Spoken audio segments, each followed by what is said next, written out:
Sedikitnya akan ada 6.000 santri yang akan berkemah di bumi perkemahan Selawah, Aceh tahun 2018 nanti.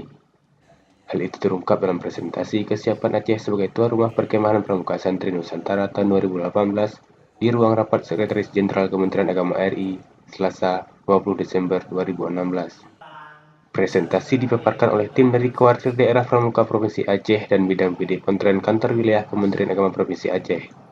Hadir dalam kesempatan itu Kekanwil Kemenang Aceh yang diwakili Abrar Zim, Ketua Kuarda Aceh Jufri Effendi, Kabid PD Pontren Kanwil Kemenang Aceh Julaidi, dan Kasih Informasi Mukhlis Hasan.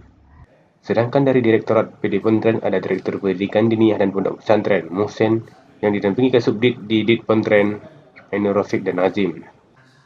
Direktur PD Pontren Kemenang RI, Muhsin, berharap agar PPSN tahun 2018 ini diterapkan berbasis IT dan melibatkan koordinasi Kuarda dan Kuarnas dari awal pelaksanaannya.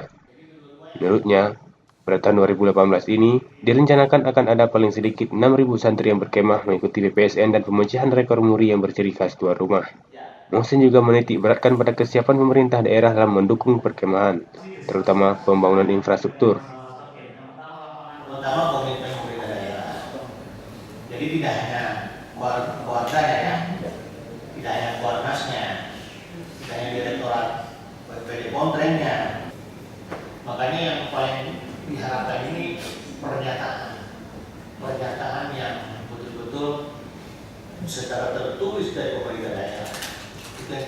Selain Aceh, Provinsi Jambi juga mencalonkan diri sebagai tuan rumah PPSN tahun 2018. Perkemahan Pramuka Santri Nusantara tahun 2018 nantinya merupakan PPSN kelima setelah dilaksanakan di Cibubur pada tahun 2006, Jatinangor tahun 2009, Batam tahun 2012, dan tahun 2015 di Kalimantan Selatan.